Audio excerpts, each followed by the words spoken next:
afternoon.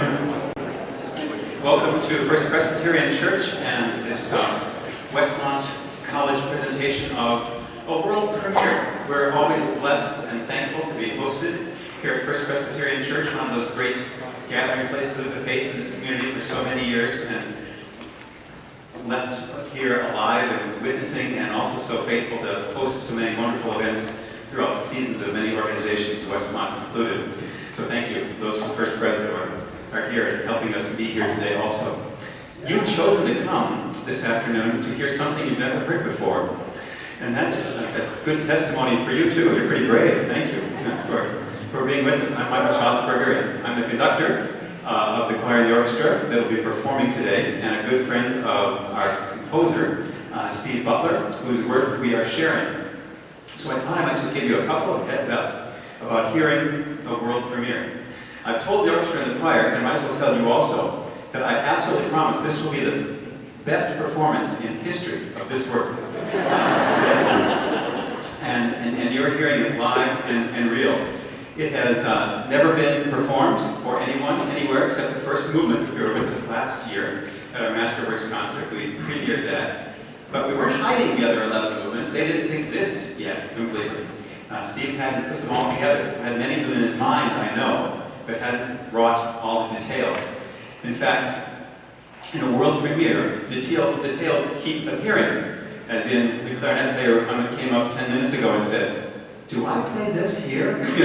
Yes, you do. I play it again here. Oh, that kind of thing. It's not in your music, that's right, it is. So things keep being discovered musically, spiritually, aesthetically, as you go through a work like this. And it is very much a process of discovery.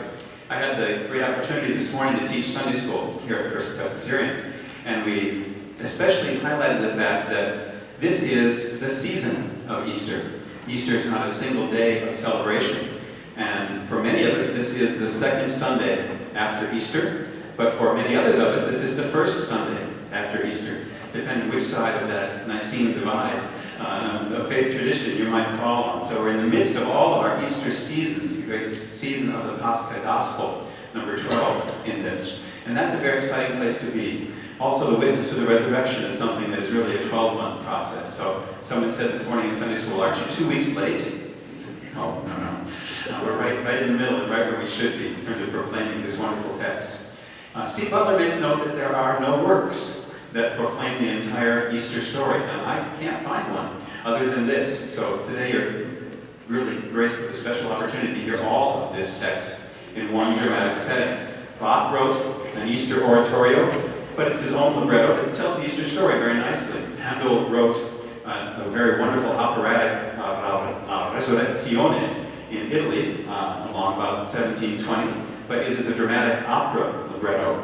Other composers have written bits and snippets of resurrection story, but none has been so gracious or so bold, I think, to write the story as it was from all of the gospel narratives that you have in your libretto, in your program today.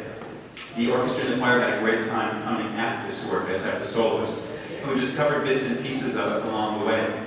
If you were coming to a performance of the Brahms Requiem, you'd certainly know the fugues, and you'd know some basic stories, and you'd know ideas about some of the music. You'd be waiting for them. In the tradition of Giuseppe Verdi, I'd like to give you a couple of little hints. It was Verdi's tradition to close the opera house in the rehearsals in the weeks before his operas, because he didn't want anyone to know the tunes before the opera opened, but it never worked. He would always be coming down the street a week or two before the opera, and the guys with the hurdy-gurdies in the streets of Milan would already be playing, because all the people would already have those tunes in their heads. They'd be ready for them when the opera opened. So I'm going to teach you a tune so that you're waiting for it to come. And it comes throughout the entire story. Sometimes it's in 3/4, sometimes it's in 5/4, sometimes it's in major, sometimes it's in minor, sometimes it's hidden in a voice when the orchestra surrounds it, but it's always there, and it's the great Easter hymn, "Christ is risen from the dead." Try that. Christ is risen from the dead, trampling down death by death, trampling down death by death. That's the idea. If you know that, you know the great standard bearer of the main theme that will come back throughout this afternoon. that you knew the tune before the work was ever performed. You're in. You're on the inside of this. So thank you again for coming. Our choir is assembled. I believe the orchestra is ready. We'll do all those things that we need to do to start. One little procedural item. We'll be taking a short break after number 7 so that the tapes can be changed on the audio and video recordings, and so that the choir can reposition itself.